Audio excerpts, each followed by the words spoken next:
The data spreadsheet represents third grade pre- and post-test scores on the math unit they just completed. Both the pre-test and post-test are comprised of 5 questions each. The questions used on the post-test were different than those used on the pre-test.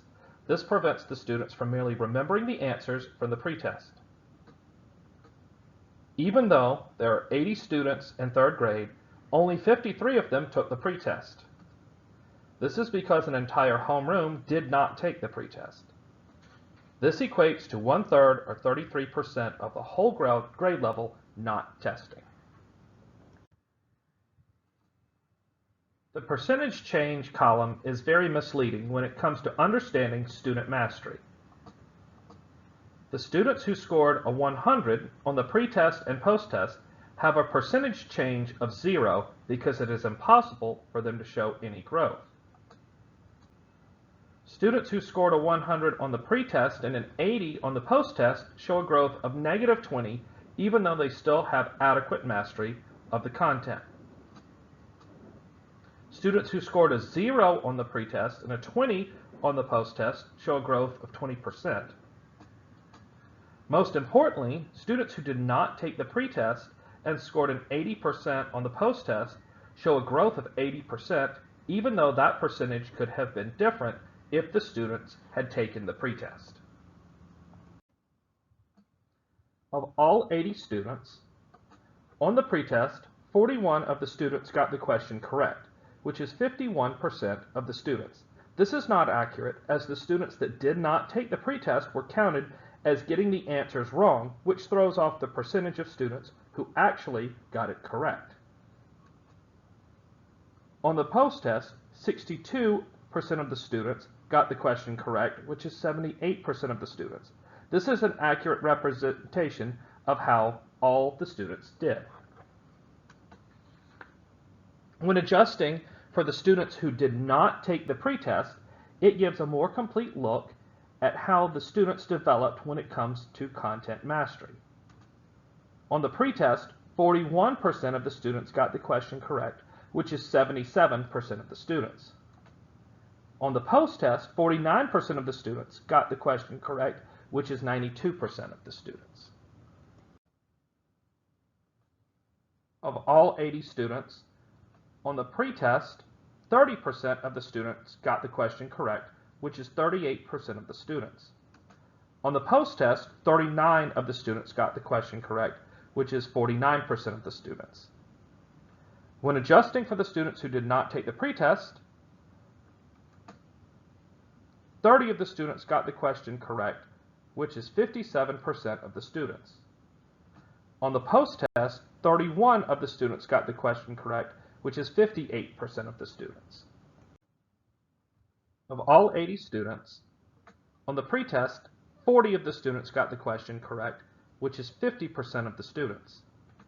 On the post-test, 41 of the students got the question correct, which is 51% of the students. When adjusting for the students that did not take the pretest, 40 of the students got the question correct, which is 75% of the students. On the post-test, 36 of the students got the question correct, which is 68% of the students. Of all 80 students, on the pretest, 10 of the students got the question correct, which is 13% of the students.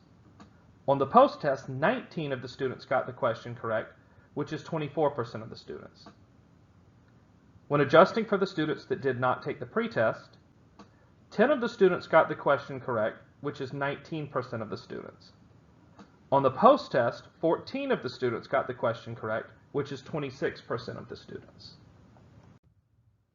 Of all 80 students, on the pretest, 25 of the students got the question correct, which is 31% of the students. On the post-test, 23 of the students got the question correct, which is 29% of the students. Again, when adjusting for the students who did not take the pretest, 25 of the students got the question correct, which is 47% of the students. However, on the post-test, 22 of the students got the question correct, which is only 42% of the students. The first strength is that the assessment is simple and should not take the students much time to complete. With only 5 questions, it is long enough to properly assess the student's understanding, but not too long where they lose focus. Fisk tells us to only include the data that is relevant, as this can affect the decisions made from it. The fact that the pretest and post-test are different is also a strength. With the assessments being different, it prevents students from remembering the questions on the pretest and trying to figure out the answers before they take the post-test, especially if the teacher reviews the pretest answers with them. Another strength is the use of the spreadsheet itself. The fact that the data can easily be sorted and manipulated allows for easy analysis. In Fisk's opinion, technology has given us the ability to organize, collate, and display data, even if it cannot do the storytelling for us. The next strength is the fact that the various subgroups were identified. It is important that the assessments are used to facilitate the success of all students. Identifying these subgroups also gives a complete picture of the data. The carrying out of testing accommodations, such as small group testing, makes sure that all students are tested in a manner that ensures accurate testing results. Even though this is required by law, the sad fact is that these accommodations are sometimes overlooked due to time or personnel constraints and limitations. One obvious strength in the instruction given to the students is that there was a much better understanding of the concept covered by the first question, assuming that they both assessed the same concept. The overall percentage correct increased from 51% on the pretest to 78% on the post-test. When adjusting for the students that did not take the pretest, the percentage changes to 77% on the pretest and 92% on the post-test.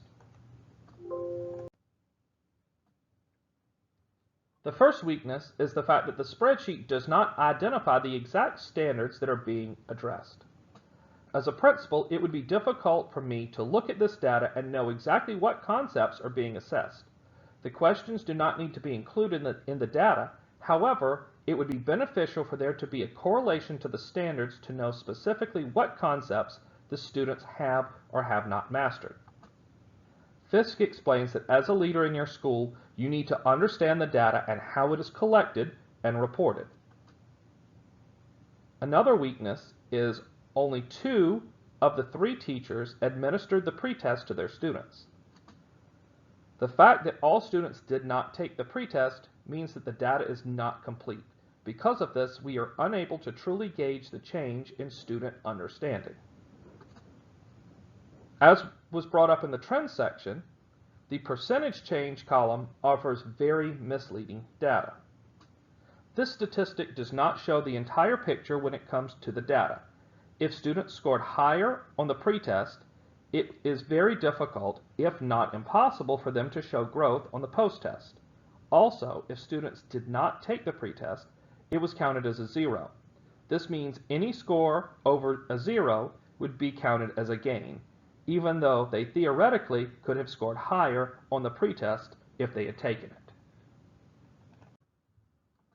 Of the 7 special education students that took the pretest, no gains were noted. 6 of the students showed no growth on the post-test, and 1 student scored lower on the post-test than the pretest.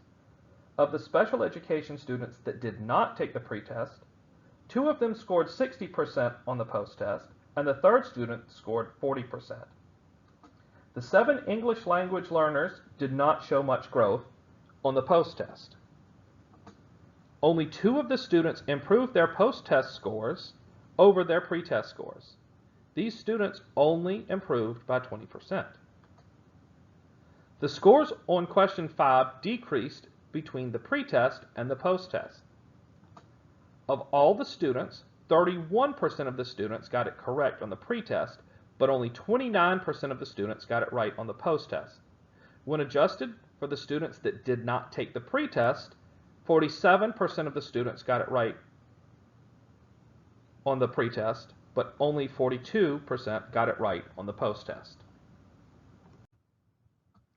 School administration needs to meet with the third grade team to establish expectations for administering pre- and post-tests.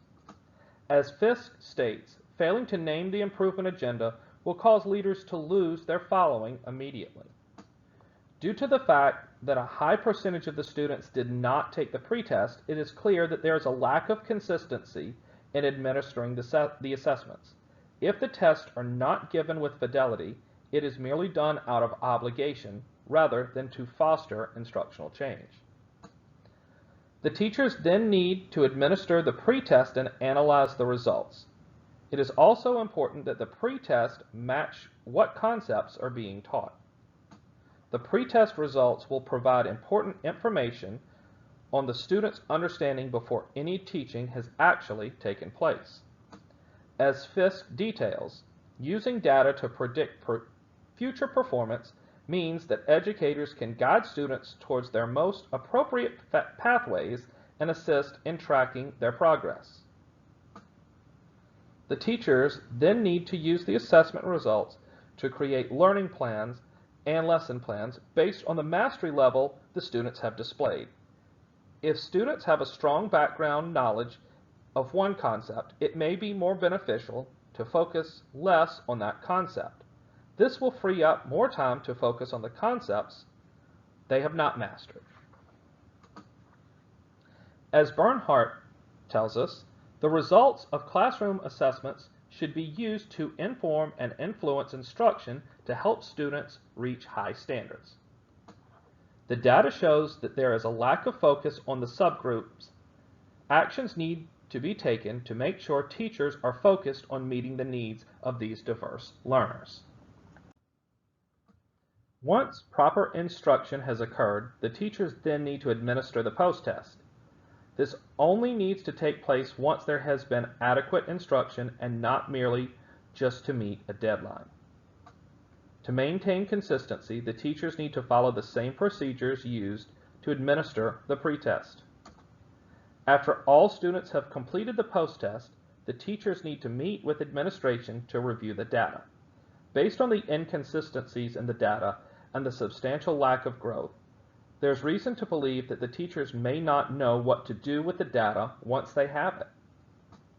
The focus needs to be on the students that did not master the concepts and possible reasons why they did not meet them. Using the data, the teachers need to create a remediation plan for the students who did not master the standards on the post-test. This is to be carried out during small group time. Since traditional instructional strategies did not work, the use of alternate instructional strategies may be necessary.